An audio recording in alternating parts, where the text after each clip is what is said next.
up, guys? Welcome to another episode of the True Crime Society podcast with Stephanie and Olivia. It is Friday, May 14th at the time of recording this, and thank God it's Friday for me because it's been a really long week with a lot of ups and downs. So happy for the weekend. Yes. My cat is eating plastic. Stop it. Psst. Cut it out. You little gremlin. Cut it out. So, as always, we did an episode about Suzanne Morphew. Has been any updates for like a solid Months. half a year, probably, or not anything substantial, anyways. Of course, right after we came out with it, her husband was finally arrested, and he's got a couple different weird charges against him, too. So, yeah, he got arrested last week on May 5th, it was, on charges of first-degree homicide, tampering with evidence, and attempting to influence a public servant in relation to his wife's disappearance. We haven't really learned much more about why they've charged him now and what they've got because they've sealed the affidavit. But just yesterday, another charge was made public and he's been busted for voter fraud. So what he did was he submitted a mail-in ballot voting for President Trump in his wife's name 5 months after she vanished. So I guess way to just scream like I murdered her. I guess he was really desperate for Trump to get back in. But I was just reading an article about it, and it says, "I know she, as in Suzanne, was going to vote for Trump anyways," he told the FBI agent. I figured all these other guys are cheating, added, and that he thought he would just give him another vote. And he said that he didn't know submitting a ballot on behalf of a spouse was illegal. He said, "I didn't know you couldn't do that for your spouse."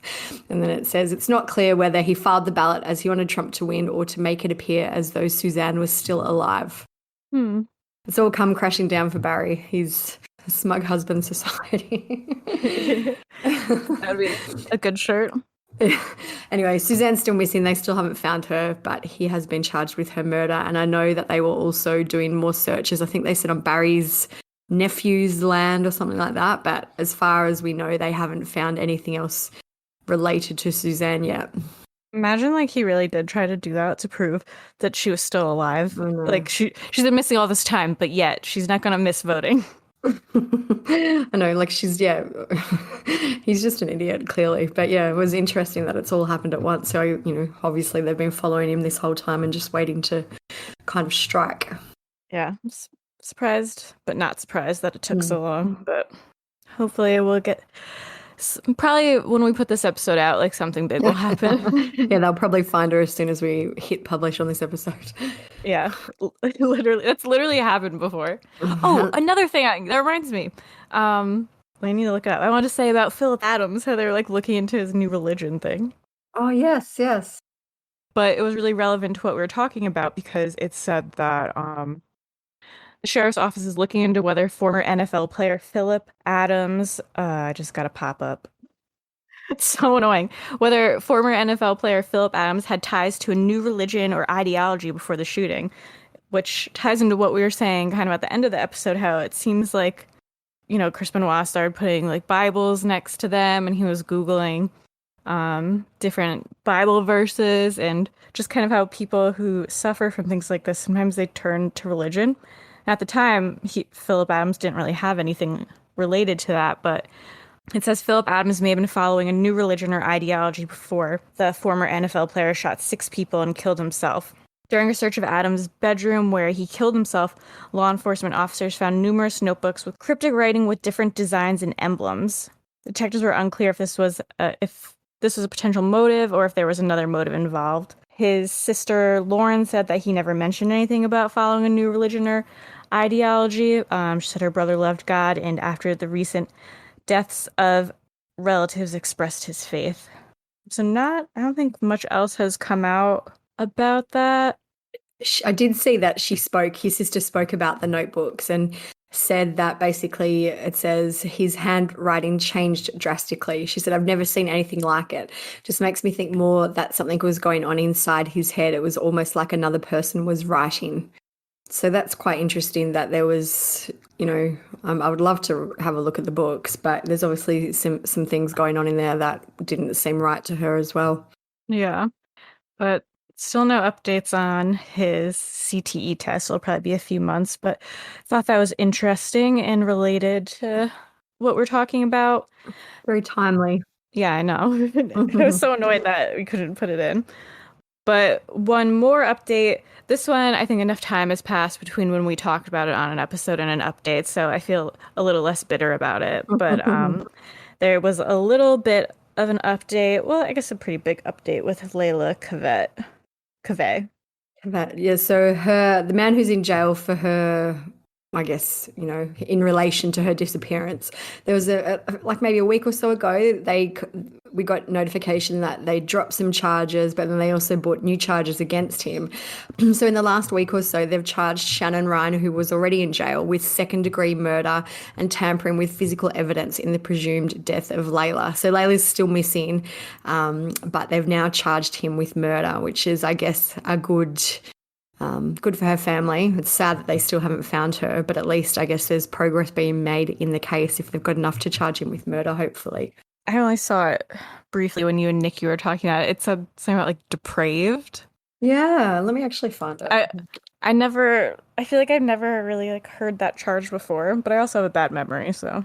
They spoke about how basically there was no premeditation, but that surprised me. I thought there would have. Do you know what I mean? Like I have no doubt that he probably planned to do whatever he did to Layla, at least to some extent. I would not be surprised if her death was related to the witchcraft that he practices, and maybe things just went a little bit too far. Yeah, like maybe he didn't plan to kill her, but planned to do weird witchcraft shit. Maybe she Something even, depraved. yeah, maybe she even went along with it. Not Yeah. obviously the murder part, I'm assuming, but maybe she was into the witchcraft as well. I don't know. This is all just speculation. So maybe that's why they haven't been able to kind of prove premeditation in terms of her actual death. And they still haven't found her body or anything No, nothing. either. We've got Nikki's done a new blog for it up on truecrimesocietyblog.com. So all the court documents are up there if you want to have a look and read them all.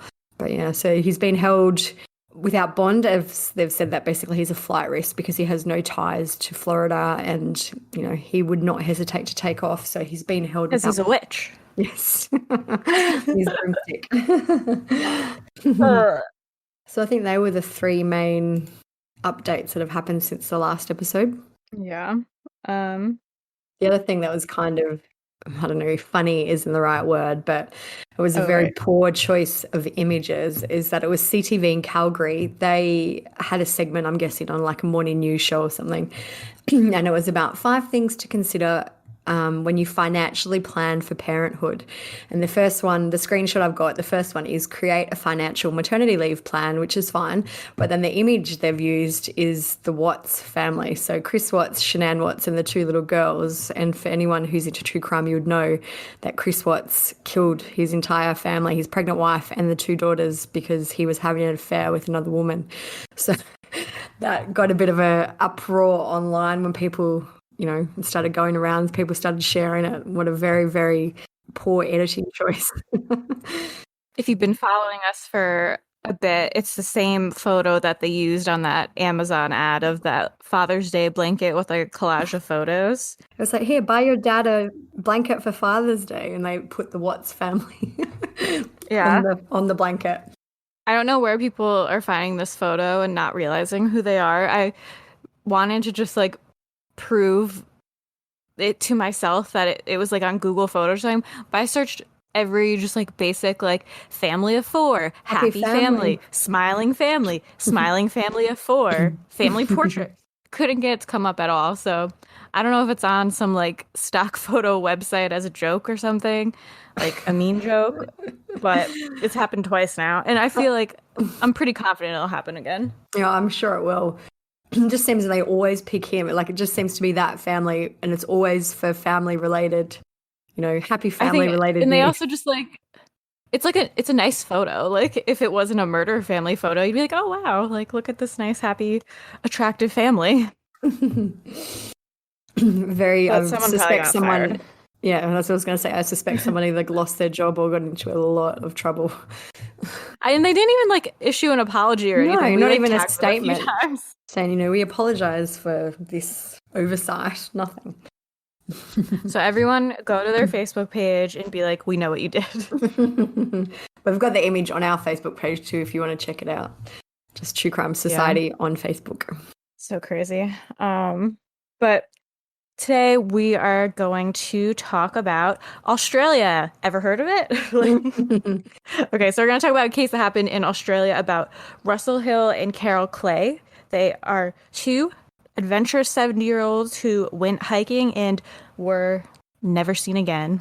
There's a lot of weird kind of different parts to this story, so we're going to get into all that. Plus, we thought it'd be interesting to do an Australian crime since a lot of our listeners are from the US and maybe you haven't heard of it. Yeah, I think this is one that not a lot of people outside of Australia would have heard of. So maybe something I a little hadn't bit before you brought it up. different for people to kind of get into. So it's no secret, really, that Australia is a pretty crazy country geographically. Like there's desert, there's bush, there's like, so bush, for anyone who doesn't know, I guess, is the equivalent of the USA, maybe woods. Yeah. So, heaps, thick trees, thick brush that you can't get through. Yeah, So the just like bush, the woods, yeah, the woods basically. the deep woods. So Australia is a big country. It's the sixth largest in the world, and it's almost three-quarters the size of the USA. But the population is only around 25 million people, which means that there's lots of free space to get lost or murdered in. So there's some fun facts about Australia that I found. So it's the driest inhabited continent in the world, which doesn't surprise me considering how many droughts and things like that we have. Fires. Yeah, fires.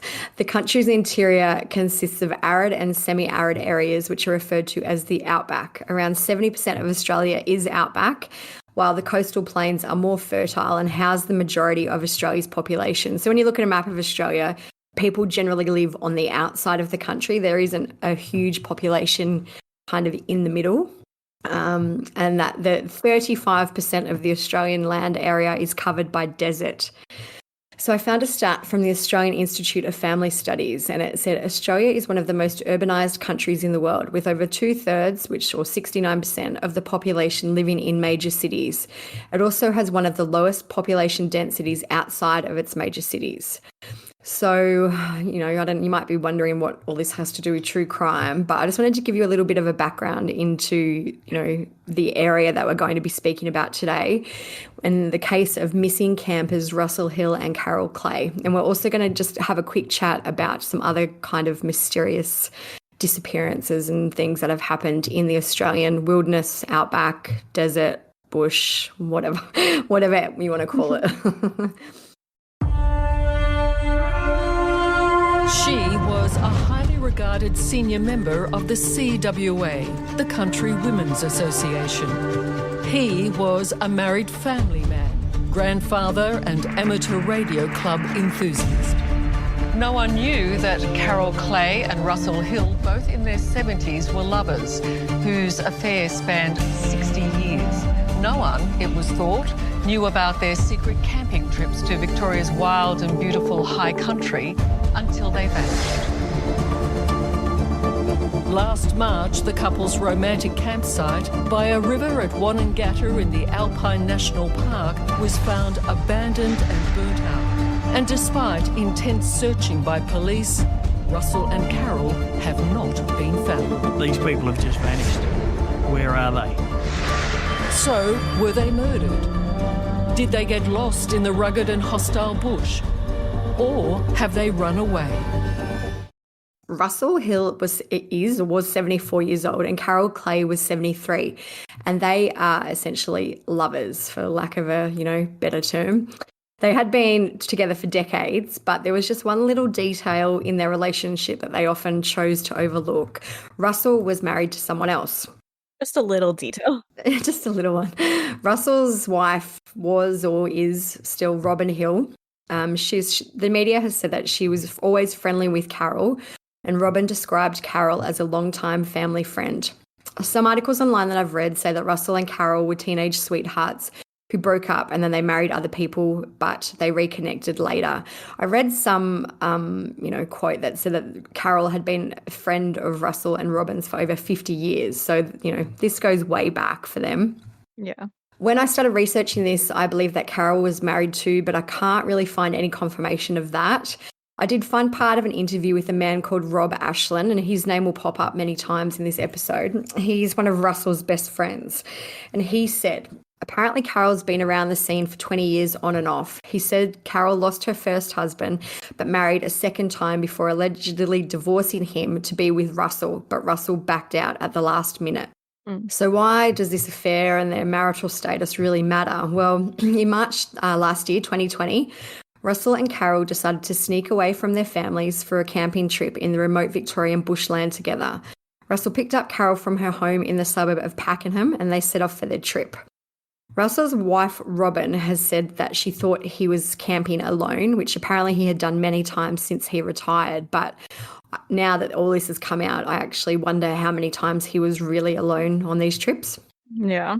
They travelled via Lacola and spent a night at Howard High Plains before heading into the Wonnangatta Valley. I hope I'm saying all these right too. They're very long mouth twisting words. So if I've screwed any of them up, yeah, I know, a lot of letters.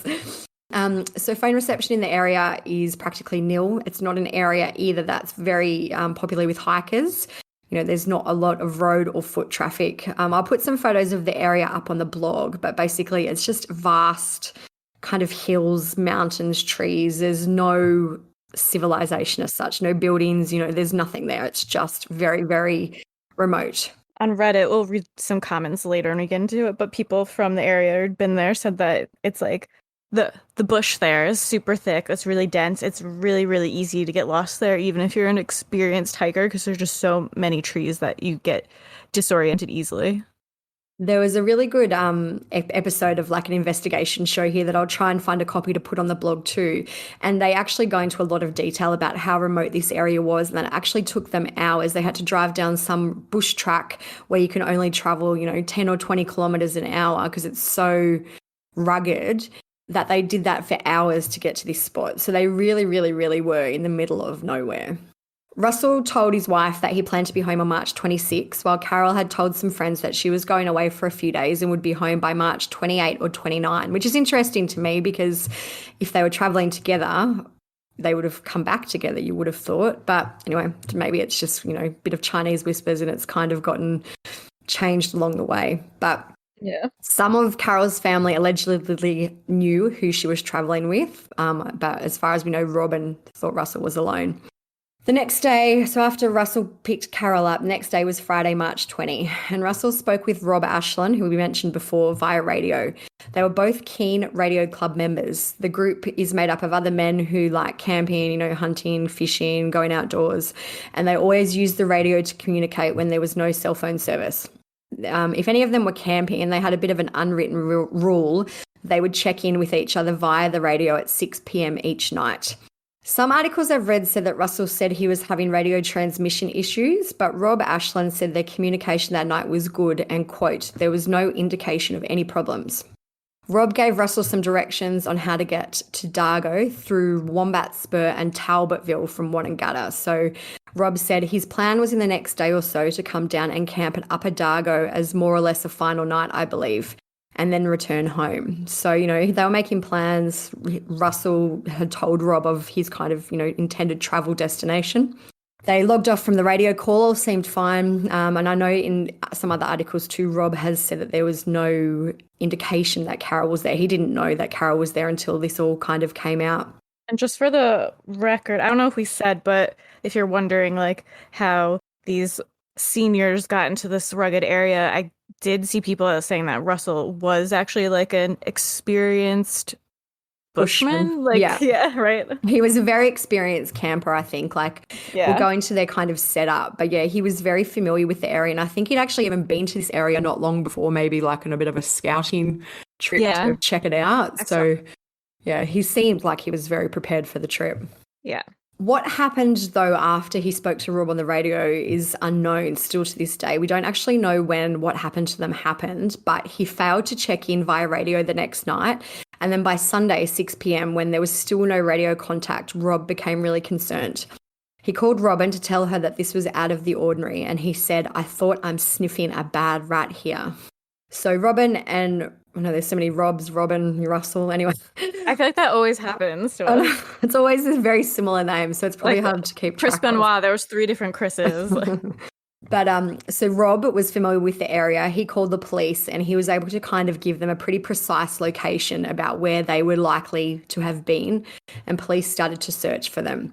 For some reason, when I kind of tried to find the timeline for this, there are some big discrepancies in articles about when their actual campsite was discovered. Some say it was March 21, so that's the day after they were kind of last heard from. But others say it was March 26th or 27th. I think that the police didn't find it until the 26th or 27th, because I don't think that Rob and Robin called the police until about the 22nd or 23rd of March. I do think that someone in the area may have come across their campsite on March 21 and they took photos which are public and will put them on the blog, but I'm not sure if they told police, which is weird to me considering the state of the campground. But anyway, so it was found anyway, maybe up to a week after they were last heard from. Kind of crazy, but When the police arrived there was a really grim, weird sight. So Russell had a locked Toyota Land Cruiser, which is kind of a ute. And I know that was Steph and I were talking about. Ute is I think it's an Australian term, maybe a British term, but a ute, what would you call a ute? Like a truck? I think it's just like a truck. So it's sometimes where you have like just the Like a little pickup truck. Yeah, a pickup. So it's a little bit different to that because it's got kind of a truck, like a like cabinets on the back. I don't know if cabinets is probably not the right word, but do you know what I mean? Oh, like like so a you can cab? put tools and things like that in it. Oh, so like here it's like a truck and you put like a cap on it on the back. Yeah. Is that what you call it, a cap? I've never heard that. I don't know. I don't really know Anyway, about trucks. So if you hear me in this episode talk about a ute, which I will a few times, it means basically like a truck, like a pickup truck. Yeah. Russell's locked Toyota Land Cruiser was found alongside their camping setup, but the camping setup had been burned to the ground. So in the photo, you can see the car. There's an esky, which I think you guys like call a cooler. Is that what you call it, a cooler? Yeah, like that you put like drinks in or stuff to keep. Yeah, just like a cooler. So here they're called an esky. You're all learning a lot about Australia today. But I always call it, just a random side note, and I'm wearing this right now because we say Adidas and you guys say Adidas. Adidas. So now whenever I see it in the store, I'm like talking about my pants or anything, I'm just like, oh, like, can we just go check out the Adidas? And people are like, what? It sounds so much cooler. So anyway, the esky, the yellow cooler, is underneath the car. That hasn't been touched by the fire. You can see the car does have some like soot and kind of burn marks, but it looks like from the smoke. Smoke damage. In front of the car, there's, I think, either a portable shower or a portable toilet. It's kind of like a little tent, so it looks like that's where you'd have a shower or use the bathroom. But to the kind of left of the car is just the remains of their campsite. So it's all burned. You can make out like some poles, but it's not discernible in terms of like the color of the tent. It's basically just a pile of rubble. It looks like someone had a bonfire, basically. Yeah, basically. So it looks like, if they've thrown all junk in the bonfire, it's totally destroyed. Their actual camping setup is totally destroyed. So we spoke before about how Russell was pretty, organised in terms of camping. They had a big tent, an outdoor shower, chairs and a table, which all kind of were burnt. Russell's friends say he owned a $2,000 drone that he liked to use, and this has never ever been found. Russell's bank cards and the couple's sleeping bags were missing. Some reports say the car keys were missing, but others that I've read say they were in the locked vehicle. So the car was locked when police got there. His best mate, Rob Ashland, is president of the East Gippsland Amateur Radio Club, of which Russell was an enthusiastic member. Russell was, I would say, a caring sort of a fella, very careful with how he went about doing things. Yes, he had a deep understanding of the bushland that he ultimately went missing in. Oh, yes. I don't think any one of us knew do know the country and the landscape and the behavioural weather patterns up there any better than Russell. Interestingly, not long after the campsite was discovered, police deemed the fire as non-suspicious, which seems interesting to me. So this kind of led to lots of rumours online. Did Russell and Carol maybe run away together to start a new life and maybe stage the scene? Police said at the time that it was possibly a mobile phone charger that was the cause of the fire. So there was no accelerant, like petrol or anything detected at the scene. So that was the possible, reason for a fire, that a mobile phone charger had started. It's also, for our American listeners, it's way easier for a fire to just happen in Australia than it is in the US. Like, I can't even light a fire on purpose sometimes here, whereas it's super dangerous to leave a fire or anything like that unattended in Australia. Yeah, right? and the area where there was so much bushland. So I'm actually surprised the fire didn't. Well, maybe when we get into it, it's not surprising. But you would think that the fire had the possibility to kind of spread more as well, which is. Imagine this is what started the bushfires. So police at the time were questioned about the relationship between Russell and Carol, which I also am interested to know how they kind of figured out that Carol was there. If Ashland didn't know, Robin didn't know, I'm assuming they probably just put two and two together. And maybe, I'm sure some people knew of their affair, so maybe, it probably didn't take them long anyway to determine that Carol had been there too. She must have had stuff there. Yeah. The police said at the time, it is delicate and we are being very respectful of both families' wishes and concerns here. So police continued looking for them. There was some possible reported sightings of them from March 22, so that would be 2 days after they were last heard from. They also said they were trying to eliminate people and vehicles from the investigation. They said they are keen to speak to anyone who may have smelled what has been described as a burning plastic smell in the area on March 20 or 21.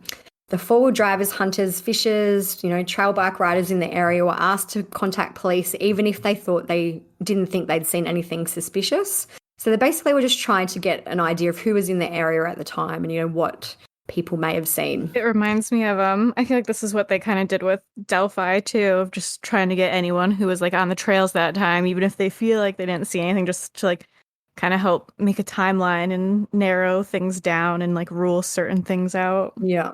And I guess, you just want to know, because it's so remote, you would have no idea really who is around there. So if someone can say, well, I saw this, and, it just might be a certain car that they can investigate or something like that.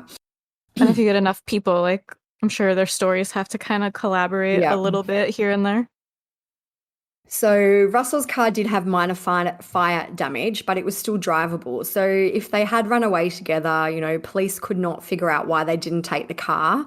And they said basically there was no reason for them to have left on foot. I don't even know where they could have gone if the theory was they left on foot, because it's so remote. There is no way, I don't think, a 73 and 74-year-old could just walk out of there. It's not like, they were camped next to a main road.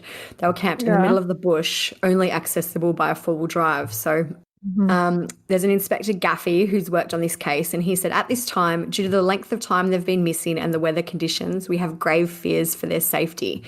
We know they're near water, we know they had food in the car, but we don't know how much they actually had with them. So then police were also looking into the theory, because they still haven't found the drone, that maybe Russell crashed or lost his drone and that he and Carol went to look for it, and that maybe they'd gotten lost, or maybe they had an accident, and something like that, and then had perished while they couldn't get back to their campsite. Mm-hmm. In April 2020, so 1 month after they went missing, Robin, Russell's wife, spoke to the media, and she said, I don't think he will still be alive. She also spoke about how she realised something was wrong. She said, he's always been on the radio. He didn't call for quite a few days, and then I started to get worried and thought, I've got to do something now. So Carol's friends also spoke to the media, and they said she was a tremendous friend. She was one of those people who would cook you dinner and drop it around. Something's clearly gone awry. We know that something has gone awry. She was a lady. She was always dressed up, funny, pretty, still pretty in her 70s, energetic, kind, knowledgeable. This was a long time love affair, we're told, some 50, 60 years, but even though they were very discreet, Russell Hill and Carol Clay did come into contact with others when camping, including Rob Ashland. Russell just introduced Carol as a friend, and when he said just as a friend, I thought to myself, oh yeah, I've been around for more than 5 minutes, looks more than a friend to me. What made you think that? You could see the closeness between the two of them. So what was your impression of Carol? A very dressed up sort of a lady for in the bush. Did she have a lipstick on? Oh yeah, most definitely. This was a woman that you felt slightly out of place for the bush. I must say I'd have to agree with that. So Carol was really into the CWA. I don't know if you guys have an equivalent type thing there, but the CWA stands for the Country Women's Association. So basically it's like a group. I found a website that talks about what they do. So they provide they do a lot of fundraisers. So they provide services such as infant health centres and the home help scheme. They provide playground equipment, park seating and tree planting, support for drought-affected towns, clothes and toys for hospitals. They're advocates for women, and they try and help people who are socially isolated. So Carol was very active in the CWA, and at one time she was actually the state president of, so I'm assuming the Victorian state president. So she was very well known in the community, very well thought of. And one thing that is interesting is that since all this has happened, the CWA have actually removed Carol from all their websites. I guess, her affair maybe brought them into Scandal. Yeah, scandalous. So they've removed her photo, everything from the website, which is, sad, I guess, for her, but an interesting point. Sad anyway. that's what it takes to just wipe out all the charity work you've ever done. All the years of work that she put in, and then they, obviously weren't happy about the affair. So 18 days after they disappeared, the official search for them was called off. Police called off the search after receiving expert advice from an independent doctor that specialises in the field. They said there are a number of reasons we've called off the search, including the time frame the people have been missing and access to the search area being impacted by the weather. So this was in March, but they still had light snow, so March here is still generally pretty hot because summer for us ends in February, I think. So it's just the end of summer, but they did have some light snow that impacted the access tracks, and also meant that basically Russell and Carol would not have been able to survive if they were out there. The police said they'd been keeping in touch with both the families during the search, and they'd notified them that they'd called it off. I feel for the family. It's an incredibly distressful and sad time for them. This is Inspector Gaffey speaking again. And he said, I'm really surprised we haven't found them. Throughout the search, we were confident we would locate them in the Wanangata Valley, as all the evidence we have points to them being there. But they said even though they're stopping the search, they're not going to stop investigating the case. They said it's still an active missing persons case. So May 2020, 2 months after they went missing, police suddenly changed their theory about what happened to them, and they began investigating this case as a murder. Detective Inspector Andrew Stamper told the media, "My belief is there's been a third party involved. If Russell and Carol were there, the officers would have found them, or they would have found some trace of them. We've found no trace whatsoever." So he also spoke to the media that time and wrote off the theory that they'd left together to kind of start a new life together. He said, the strongest theory is that it would be something has happened to them in the valley that has maybe escalated and resulted in something bad happening to them. They've disappeared to nowhere. They've either been removed from the valley or concealed somewhere in the valley. The police also said that arson chemists could not completely determine the cause of the fire. So even though they originally said it was a mobile phone charger, they kind of moved away from that. Now they're like, maybe something else happened. Rob Ashland, who's Russell's friend, who we spoke about, he also spoke to the media again, and he said Russell would never leave his equipment ever. I believe he's been jumped, and I reckon he's been forced into a vehicle and carted out of there. The police have really looked into everything. They've had forensics, they've had dogs, they've had helicopters, they've had horses, and it's as clean as a whistle. They can't find anything. He said, I think they've been murdered. I really think they've been taken from the scene. There's been no diggings found, and if there was anything around there, if no one would have found them, the wallopers, which apparently is Aussie slang for the police, which I didn't know, but the wallopers would have found them. Can you call yourself an Australian? Clearly not a true Australian. You can't pronounce the weird names. Like, you don't know the slang. Maybe this is because I'm in a different state. Maybe it's state-based slang. Yeah. So police kind of made information about the search available pretty sporadically over the rest of 2020 and early 2021. They kept undertaking random searches time to time by police, air surveillance, the dog squad, and members of the State Emergency Service. They also got the help of the Mountain Cattlemen's Association of Victoria. So I guess these people are out there, with their cattle and their horses, and they always are keeping an eye out for them, but nothing was found. In March 2021, so 1 year after they went missing, the case started to heat up again. The Victoria Police's Missing Persons Squad made an appeal for information about a white dual cab ute that was seen in the area at the time. So I'm assuming dual cab is the same there, which means basically it's got the 2 seats in the front and then it's also got a row of seats in the back. Yeah. So you can fit 5 people in it, or however many people, Yeah, it's 4 or got 5. a back seat. Yeah.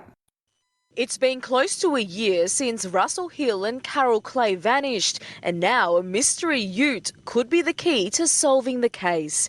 Any little piece of this, very complicated jigsaw is significant to us. The family are really struggling. Detectives have spent the last 12 months checking and identifying every car seen near their campsite except for one, a white dual cab ute similar to this one. The exact make and model is unknown. I accept is not an uncommon vehicle in that location. It was parked within fairly close proximity of the Long Drop public toilet.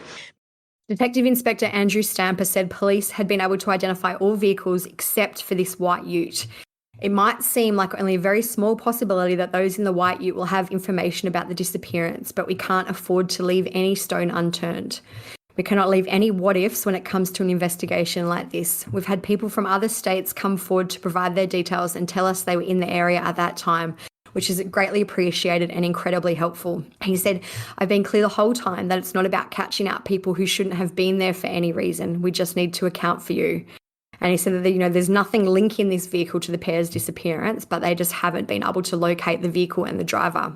So police started releasing more and more information about this case, which leads me to kind of think they have a game plan. I think they know more about what happened to them than what they're releasing, and what they have released recently seems to be quite tactical. Yeah, I think so too. Yeah, they announced in early March that a drone had been found in the area and that had been handed in. They didn't say straight away, though, if the drone was Russell's, but about a week later, on March 9, they said it wasn't Russell's. It wasn't the same model. My birthday. But they did say they were trying to find out more about who owned the drone and, where it had come from.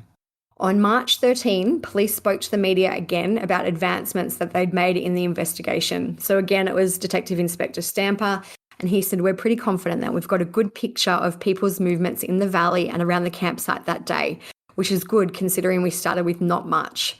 A little win could be just eliminating someone. 12 months down the track, we're more focused than ever. And he also spoke to 7 News, in March this year, and he said, my honest but sad belief is that unfortunately they are deceased.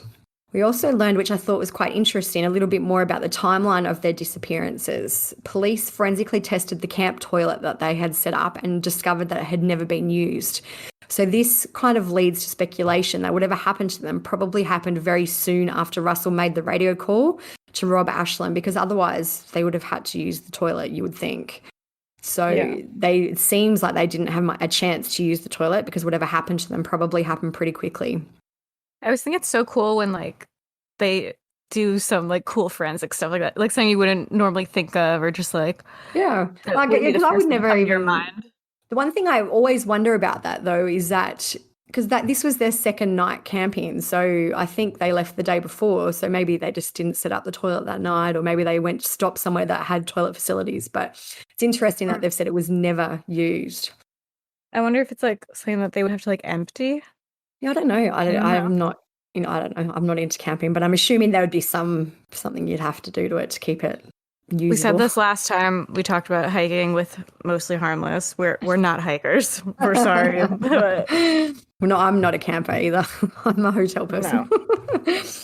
No. Hell no. Rob Ashland again spoke to the media in March, and he said some boys are thinking about doing a trip up there, but I don't know if it's the right thing to do. We're waiting for people to drop their guard and open their mouths. Police have got to keep going. They can't leave a stone unturned. We want answers, and that area of the bush is certainly not safe to go at the moment, which is interesting. Again, in that documentary, the episode about this case, they talk about, that possibly people have drug crops in the area because it's so remote they can grow stuff there and no one would know. And that there's illegal hunting and poaching and things like that going on as well. So I think that's kind of what he means in that it's not safe, is that there's people up there who aren't doing the right thing and that you might kind of come across them. In early April, cadaver dogs, which specialize in locating human remains, were sent to the region again, but they didn't find anything. This was the second time that police had used the dogs, but again, nothing was found. On April 14 this year, police focused their search on the Mount Hotham area. I don't know why they moved to this area. I looked up on Google Maps, and it's around a 2-hour drive in the bush from where Russell and Carol were last seen. So it's interesting that they've all of a sudden changed their kind of search area.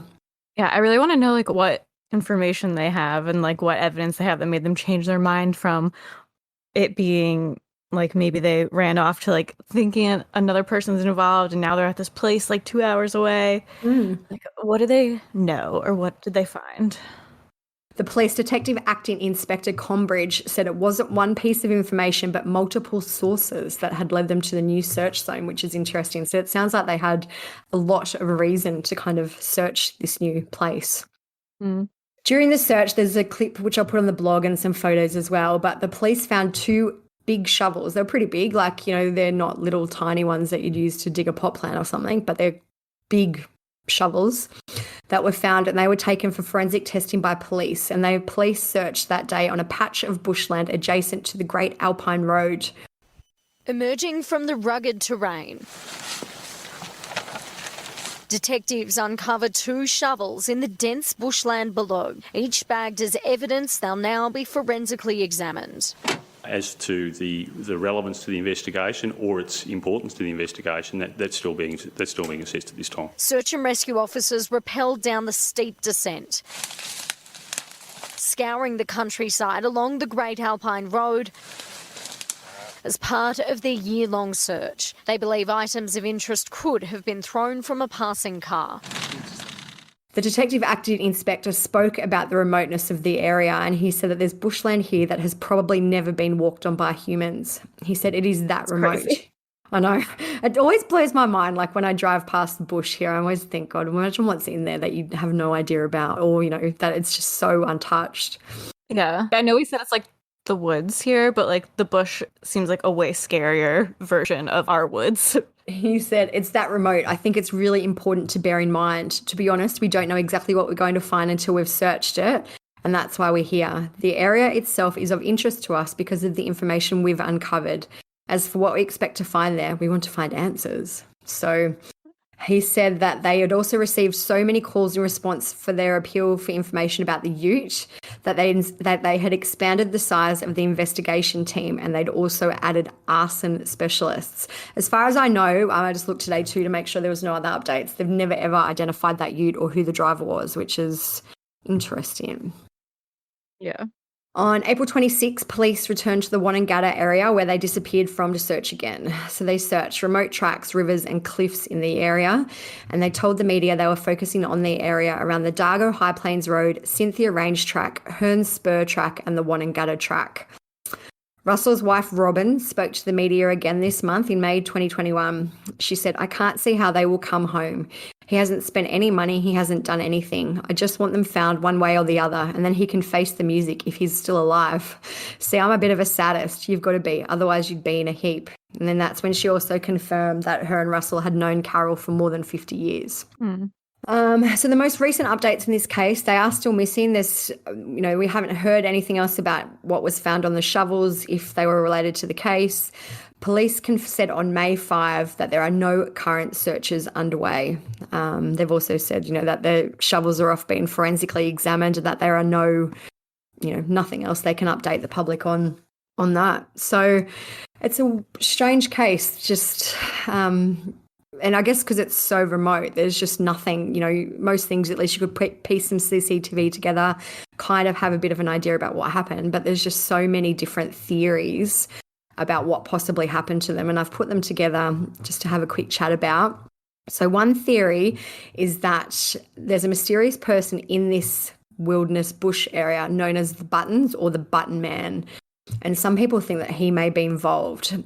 I got this info from an article on strangeoutdoors.com, which is a really, really good website where they detail, disappearances and strange things that have happened all over the world in basically any outdoor setting. So, according to them, Buttons is a hard, expert bushman who earned his nickname from his habit of using deer antlers to make buttons and create large plugs for his ear piercings. He apparently camps on the side of a mountain so he can see anyone who approaches. He catches deer and hunts with expertly crafted Indigenous-style spears. Many campers and hunters have stories about the button man, this is so creepy, approaching them at their campsite once it gets dark, creeping up on them like a ghost. They say he's around 70 with short grey hair and he wears dark jackets. And those that encounter him call him bloody scary. Others say he's spooky. There's only a few reports of him actually being threatening or, violent. I can't really find any confirmed violence by the button man. I think more than anything, he's just a bit creepy. He sometimes questions. It seems like it's been urban legendized almost in a way. It's probably just some guy who lives out there and, he's probably harmless, but people kind have of a built weird it up. guy. Yeah, like a myth now. He often asks people why they're there, but he doesn't answer questions about himself. And it says at least 8 experienced bushmen have had encounters, and one of them said he has a 1,000-meter stare that made the hairs on the back of your neck stand up. They don't actually know he's there. He's not noisy. He just moves very, very quietly, and they don't know he's there until he decides to make himself known. This, I think, is so creepy. A wildlife photographer was in the area once taking shots in the area near Button Man's camp. He returned home and he downloaded his photos to the computer, and there was one unexplained shot of the photographer asleep in his tent. So, probably Button Man has gotten the camera and taken a photo of this guy without him knowing while he's asleep, which is so creepy. Maybe I'm just a really light sleeper, but if someone was like I know he's supposed to be stealthy, but got out my camera, like a photography, probably DSLR camera, in the and dark, took a picture probably. of me in the dark where it's quiet. I feel like I would wake up, I feel like I would hear it. Ugh. I don't know. Button Man also likes to build rock pyramids in random spot and places piles of pebbles on the road to know if a car has passed.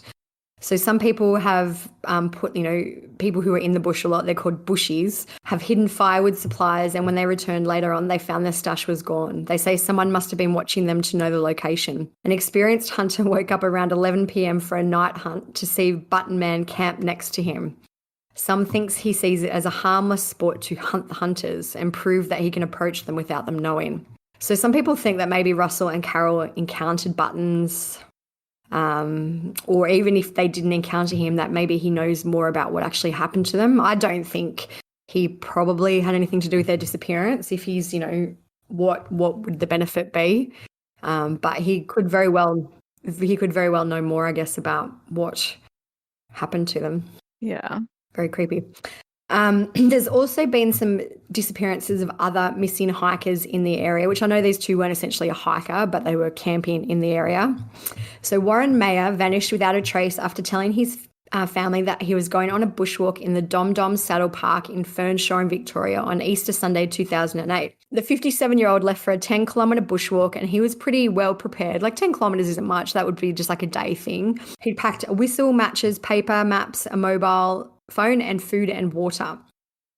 Detective Val Smith found a gun at the site where Mr. Mayer went missing. She said, I'm assuming Val is a female, but she said, so we know that there was a number of risks in the bush at that time from human intervention.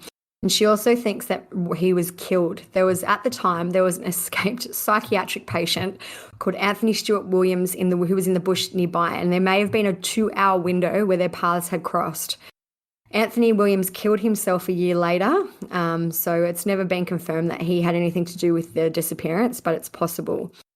And that other theories in relation to this one is that there was a marijuana plantation in the bush and that maybe Warren Mayer had kind of come across it and that he was killed because I guess he knew too much. In December 2017, Coroner John Ollie concluded that Warren had died of unknown causes and that no further investigation was required. So here they can do a coronial inquest for missing people to determine if they are likely dead or alive, and they look into, if they've used their bank records and whatever else. So I guess there's no proof of life for him, so they've determined that he's likely dead. I feel like there's nothing more disappointing that when an autopsy comes back as unknown causes or Yeah. whatever. How can it be unknown? It always blows my mind that someone can die Like, how and do no you say one can actually figure it out. unknown and then no further investigation is And I always required? wonder, and in so many of the missing person inquests that I've read, the coronial inquests, it's like, yes, this person is likely dead, but we have no further information. I'm like, what is the point of this? I You could know. just Like, know that anyway. Like, it just seems like a lot of work for no outcome. yeah, it's a big letdown. Yeah. So obviously, it's probably unlikely that if Warren Mayer was killed, it's unlikely probably that it's the same people did something to Russell and Carol, but maybe they kind of disappeared under the same premise of coming across something that they shouldn't have. There's a high country musterer who called Lachlan Cullican who helped police during the search, and he believes that Russell and Carol may have captured footage of illegal hunters on Russell's drone. He said he was shocked by the sheer quantity of dead deer in the area where their scorched campsite was found. And he said that he saw a dead deer every 200 or 300 meters, which is interesting. So maybe they had the drone up and they came across someone. Saw people on Reddit talking about that, and they said there were actually also a lot of like baby deers too, which I thought was weird. I don't know if that's true, but that's what Seems people were weird. saying. Yeah, that they hunt and then just leave them dead. I guess it's just the actual hunting is the sport. Yeah. Russell's friend Rob Ashland also thinks that the couple came across someone sinister in the bush. He said he had a friend who was hunting deer in the region and he sent up his camp for the night with someone else. As they sat around the fire, they saw a person standing at the edge of the light staring at them. One of them shot over to his vehicle and this person who was sitting there just wandered behind the shadow of a tree and then was gone. They were being stalked without knowing about it for some time, which is yuck again. So With that and then like the bush, the guy buttons, just the thought of having someone just like staring at you like in the shadows is so fucking creepy to me. I know. And like you just like look up and they're there and you're like, how long were they there? Like I can't it's even just- imagine ugh. how dark, like, there's no civilization around. So literally there would be no light. So it would just be the moonlight. And, just imagine how dark and, it just doesn't. And you just I don't see know, a person. it's the stuff of nightmares. Chills. It's terrible. So another person who went missing on this one was a bit more recent was October 24, 2019. There was an experienced bushwalker called Niels Becker. He's 39. He left for a solo 5-day hike in Victoria's Alpine National Park and he'd prepared for this for months.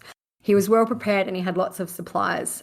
He left the Upper Jamison Hut on October 24 and 2 days later sent a message to his family saying that he was heading to his car at Mount Sterling, which was 6 or 7 hours walk away, depending on the route that he took. The last confirmed sighting of him, though, was by the Button Man, who told police he saw him in the area as the track he was taking took him past Button Man's camp. As of May 2021, Niels is still missing. So that's, he was on the down, the end of his hike, his 5-day thing, and he never made it back to his car. Seems like a lot of experienced bushwalkers have gone missing. So Yeah. I'm wondering how experienced are they? And I know accidents happen. If someone just fell, for example, and slid down a whatever and couldn't get up if they broke their ankle or whatever, that's what I always think. Most of these are probably accidents, probably. But yeah, it just goes to show maybe like how rough the area is. Yeah. There's another missing person who went missing from the high country in July 2019. His name was Conrad Whitlock. He was a 72-year-old man. For some reason, he left his bed. His wife saw him in bed at 11:30, and when she woke up at 5:30 a.m. the next day, he was gone.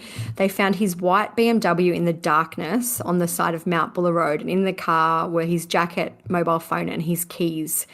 Victoria Police Inspector David Brown said officers found the car in working condition and that all his, personal stuff was inside. At the moment, there is nothing to indicate a reason for the vehicle to have stopped. The vehicle had the keys in it, it started, it had fuel, so we don't know why he's gone away from the vehicle. That sounds to me probably more maybe like a suicide. To get up and leave home, I wonder if he had like any type of dementia or Alzheimer's because he was older. And it just reminded me of a story once with it's actually happened to my friend who just passed away when she was in college. She lives in a place where like a lot of the houses were close together. One of their neighbors, like grandfathers, he had dementia or like Alzheimer's or something, and he in the middle of the night got out of the house and was like lost and started wandering around because they get confused and disoriented. And he went into my friend's house because they left one of the doors open by accident. So when her dad went downstairs, he just found this like random old guy like just laying there with his eyes like wide open on the couch. And turns out he was just like a lost old guy with dementia. But that would be so creepy. Just imagine finding some random disoriented person in your house. Oh, that's crazy. When I was trying to find a bit more information about this Conrad Whitlock, there was some sightings of him wandering some distance from his abandoned car, but they still don't actually know. You know, he's never been found. So it'd be interesting to see if anything comes of that one. Yeah. The last kind of case that may be related or may be similar, there was a man called David Prideaux who was 50. He was a Barwon prison governor and he was a passionate bush hunter. On June 5, 2011, he went deer hunting with his brother-in-law in Victoria's Alpine National Park, and he hasn't been seen since. So they did lots of searches. There was no trace of him found. And one of the theories was that he had been killed over the murder of drug dealer Carl Williams, who'd been ambushed and murdered inside the prison where David worked a year before. It's also, the one kind of issue with that is that it's unlikely that a hitman could creep up on an experienced hunter. That was a theory I read, but I don't think that's necessarily true. If these experienced hunters are all talking about the button man sneaking up on them, what's to say, you know, I don't think it would be that hard. Yeah. Media reports also said that maybe David Prideaux had been in possession of sensitive police files, including allegations of police corruption when he went missing. They did a coronial inquest for him as well, and they ruled out that he'd faked his own deaths because there'd been a number of reported sightings. They went over his bank account records and they had not been touched since he vanished. They also looked into things like his Medicare, his, you know, basically all his accounts, and that there was no link or no trace that he was alive. The coroner found out that he likely died from a serious accident in the national park or from a medical cause, and that there was nothing to suggest he met with foul play. The coroner is satisfied he's dead, but again, the cause is unknown.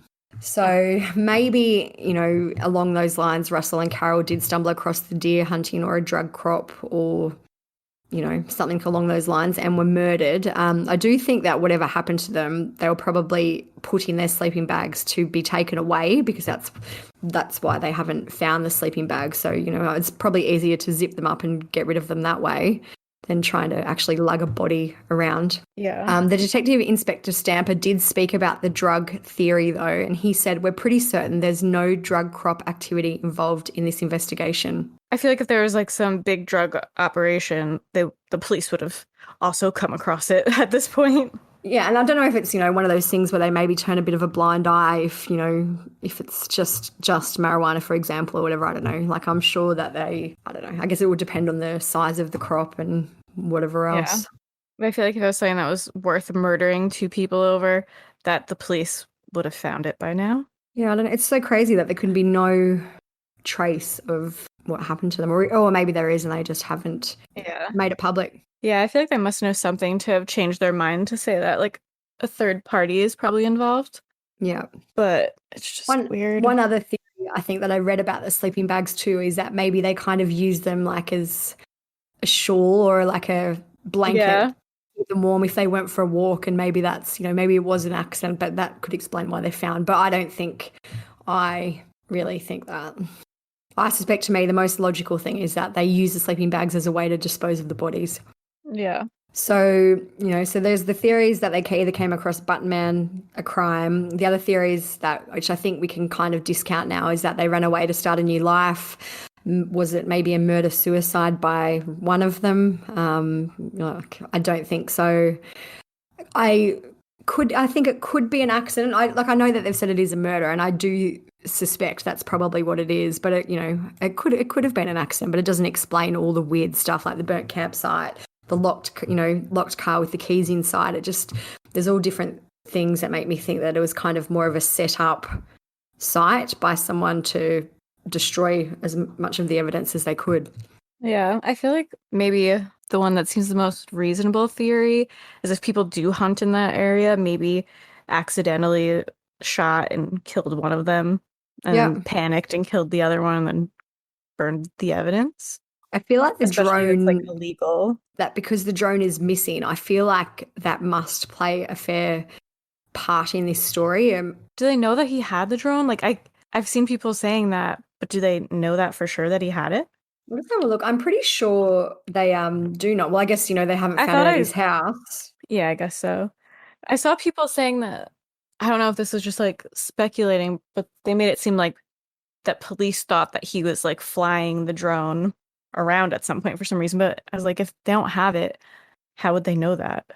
Maybe Robin might have told the police, because I found an article in the Australian and it says investigators were told Mr. Hill took his DJI Mavic drone before going camping. So maybe Mhm. she saw him pack it, or Or maybe just normally took it. yeah. So it's interesting to me, like, and I know drones in that area especially could get lost very easily, but it just seems like it's very convenient that the drone hasn't been found and neither have them. So I do think probably the drone may be a very important part of what happened to them. Yeah. And did they have cell phones? I don't remember.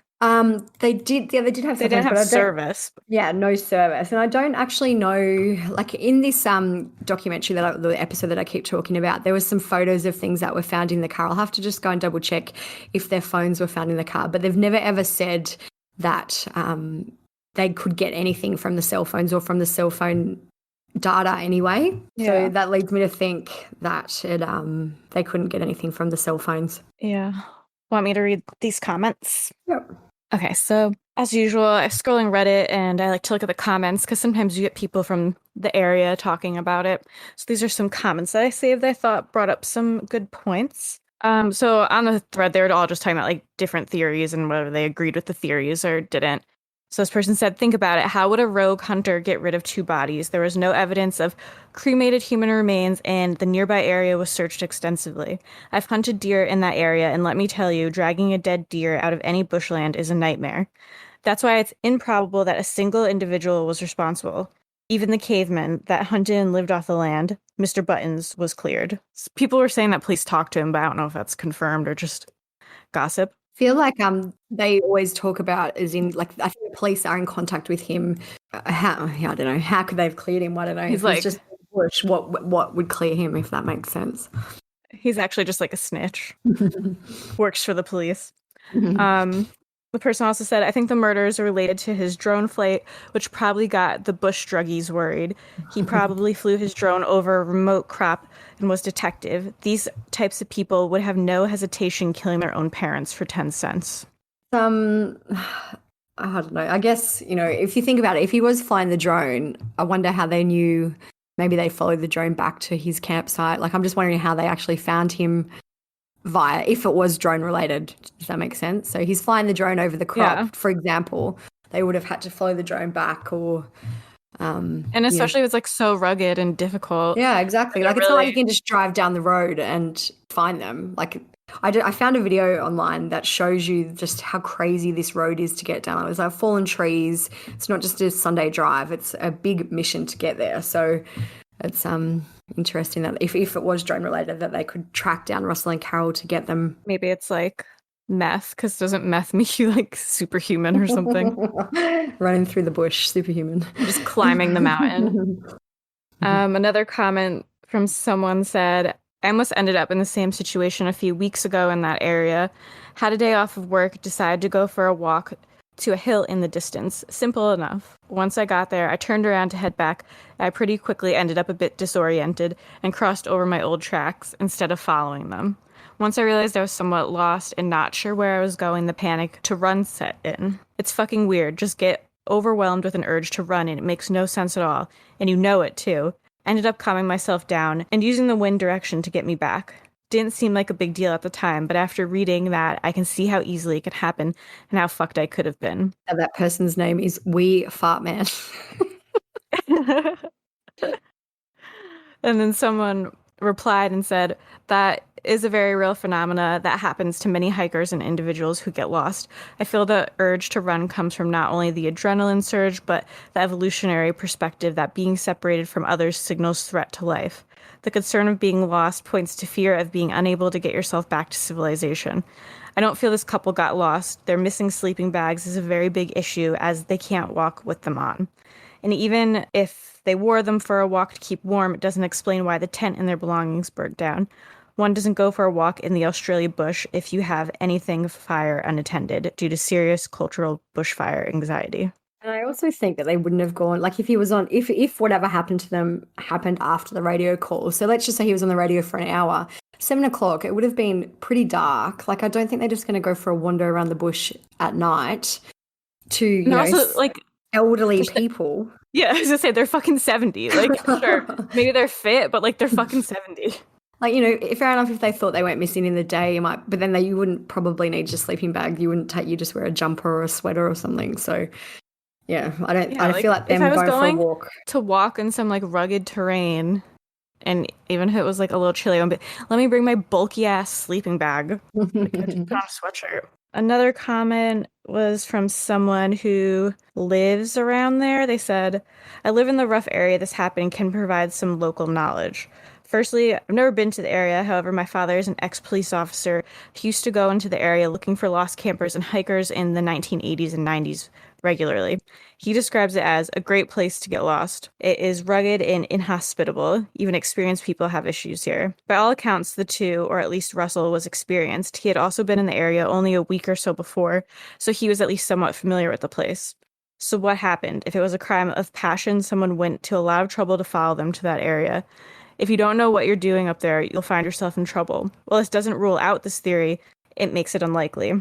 Hunters, it's a relatively popular hunting and fishing area, so a mistake could have been made and one or both of them could have been accidentally shot. This doesn't explain why only half the camp was torched, though. Did they get lost? This is probably one of the simplest theories and also possibly the correct one. As my father explains, it's very easy to get lost. His theory is as follows. Russell's using his drone. When he loses it, Russell goes off to find it while Carol remains at the campsite cooking food. Russell gets lost, has an accident. When he hasn't returned, Carol's in a panic and goes looking for him as well, leaving the fire at the campsite unattended. She then also gets lost, failing light nighttime, or meets with an accident. So I think those are all those theories sound good to me. It's just, one of those things. I feel like it was foul play. And I also read another article too about how they tried to kind of recreate the fire. Like they tried to figure out, I guess, how the fire happened. And they said that most of their camping stuff just wouldn't burn. It was obviously made to be fire repellent. So it was interesting that it burnt down that much, but they're still not entirely sure why or how. I don't know anything about fires, but it looks like it gave off like a lot, like heavy black smoke that was like all over the car. It's just crazy to me that it didn't spread because, like, if you look at the photos, it was right on the bush. Like, there's trees around. It's not like they just, camped in a clearing with nothing. The, like, outdoor toilet or shower or whatever it is basically up against the bush. So it's crazy that it didn't spread more, which maybe someone put it out to not kind of, like, they burnt what they needed to burn and then maybe put it out so that it wouldn't draw attention. Yeah. I think what that one guy, like the friend said early on, like that they could have been forced into a car would be interesting, just because they had cadaver dogs out there too and they didn't find anything. Yeah, that's true. I wonder, yeah. My other thought, we can speculate as much as we want because we really have no idea, but that would make sense. Yeah. And then I feel like early on in the story, like before you really know all the information, you're like, oh, they're having an affair. Obviously, it's always the husband or wife or whatever.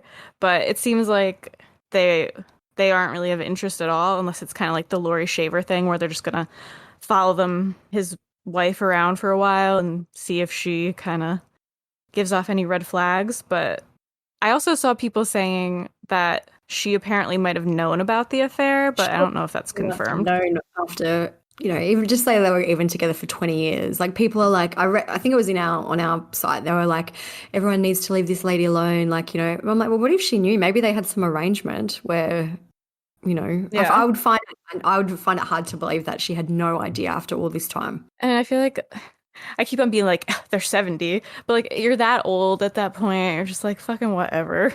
Do you know what? I just can't believe, like, I obviously don't know these people, but Carol was like this, when you look at photos of her, she's very elegant. Like she's got grey hair, but she's always got makeup on and, nice clothing. Like she doesn't look like the type who wants to go camping in a remote 4-hour drive away in the middle of the bush. It's just interesting to me that, that's what they seem to enjoy that because they seem to have done it a lot. Us girls do anything to impress a guy. It's funny, like when I'm on Google Images now, just looking at images of her, and I've put in Carol Clay.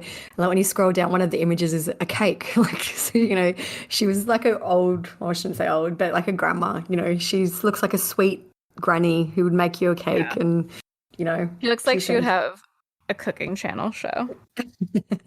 Yeah, exactly. She'd be like, yeah. So I guess that's it for this one. There's no trace of them. They haven't been found. We are coming up, well, a year and 2 months now since they went missing. Still, we don't really know any more than what we did after they found the burned out campsite. We just know that things are happening maybe. And even I think it was Kelly Jane, and she was like, I just can't believe every day there's a new article about this, or there was for a period of time anyway. Like all of a sudden, out of nowhere, it was just every day there was a new search, like the shovels, all those type of things. And when I looked today to see if there was an update, there hasn't been anything for 2 weeks, which is kind of the longest period of time in a while where there's been radio silence. So maybe things are happening in the background. Like obviously, it's either a good thing or a bad thing, but I feel like when there's like that silence, sometimes that means like we're going to get something soon, or it just means there's literally nothing happening. I think it's funny how his wife, like the last thing his wife said was, he needs to come and face the music. I know. And then she was basically like, well, he's probably dead. It must be hard for them. Like, I wonder if, I'm assuming they both had kids. Like, I wonder if his kids knew of the affair, and like it'd be a lot for them to deal with, plus just the normal disappearance. Like, that would be hard enough, but then to deal with all this other affair stuff on top of it would be hard for them. Right. Imagine like not knowing all that, and then your dad or husband's missing, and you find out he was missing because he was out having a fucking affair. It's like double whammy. Fucking crazy. It's an interesting case. Like, it's very different. You don't often get 75-year-olds having an affair while they're out camping and going missing. Like, it's not your standard missing camper case. Standard missing camper case. It reminds me, like, while we're going through it and reading it, it keeps reminding me of another case, but I can't think of what it is. It just gives me the same vibe where you don't know anything. Yeah. I don't know what one it is, though, and it's annoying me. I maybe, like, I don't know if it's just because, again, I'm saying it, that they're older, and it reminds me of the two... Oh my God, why do I have the worst memory? The two older people, the rich older people that were killed, that he had Honey and Barry Sherman. Yeah, because it was like there's so much information, but like none at the same time. Yeah. Just like, who would do this to them? There's a photo also that I'll put on the blog, and it's of Russell actually holding the drone. I don't think it was on this trip or whatever, but so they know the exact drone that he did have at one point. And I guess that's why they maybe put 2 and 2 together and can't find it. Yeah. What do you think happened? What's your top theory if you had to pick one? I think they were murdered for some reason. I think it's probably likely they came across either an illegal hunter or something they shouldn't have. I don't think necessarily there's a serial killer going around killing all these people. I think that they just were unlucky and somehow came across, probably through the drone or whatever, something they shouldn't have, and were killed because of that. That's what I think too. Imagine like a bush serial killer. I feel like if I was a serial killer, that'd be not the way I'd want to go. It'd be a good spot because, there's no phone service. No one can get away from you. It's true, but like you'd have to climb mountains and trees and stuff, apparently. Yeah. Pros and cons. I wonder if there must be a lot of people, when I say a lot, people living out in the bush, like really, really living off the grid. Also, they were saying on Reddit, they were like, oh, the bush druggies and like the bush zombies. And I'm like, who is living out there? The bush zombies. Like, there's some I'll put the photos up on the blog too of just the area. And like, there are some clearings, but otherwise it's just hills and mountains and trees. And, anyone could be hiding out in there. It's crazy. Yeah, Australia's wild. Yes, very wild. Literally wild. So I think that's it for Russell and Carol this week. Hopefully there'll be something soon about them, but it's pretty quiet at the moment. I'll update the blog with anything that happens, and if there are any big updates, we can give a little bit of a, update episode maybe. When the episode comes out, I want to make, and if I don't do it, someone message me and remind me, I want to make like an Instagram submit thing because I want to know what other people think. So when this comes out, listen to this episode and then go to our Instagram and go to our story and tell us what you think happened, and we'll post the good ones. Maybe someone has a really interesting theory about what happened. Maybe the killer is listening and we'll say what happened. It's been a while since we've had a killer contact us, so you must be due for one. Yeah, it's our year.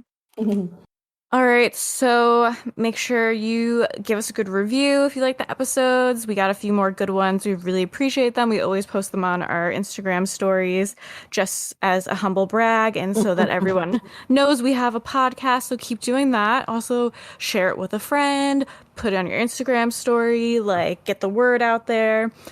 Like Olivia said before, we always put all the notes and pictures and everything like that on our blog, which is truecrimesocietyblog.com. And we have our forum at truecrimesociety.com. We have a subreddit. We still have our Facebook group. And like random side note, we still have our Facebook page, which was always kind of like the side note, but it's been popping off lately because I don't think Facebook cares about pages apparently, and it just lets people go wild. So if you're looking to fight in the comments somewhere, go to the fucking True Crime Society Facebook page and fight while you can. We made a post on the page about, I think it was about this woman in New York who killed her twin infant children, which is sad. But anyway, that post reached over 5 million people, which blows my mind. I just can't believe that, something we write can reach that many people, which is crazy. So make sure you like the page. We update it pretty much every day with true crime news, occasionally a funny meme or whatever. So make sure you like it so you'll get a good true crime roundup every day. Yeah, it just blows my mind that in the Facebook group you can't even say white trash without getting like a ban, but on the Facebook page people are just literally fucking wild. The Facebook page is like the Australian bush. People just do what they want. The group is the American woods and the page is the fucking bush. So check it out. Check it out. We will be back next time with an episode about something. Who knows what. See you guys next episode. Bye. See you soon. Bye.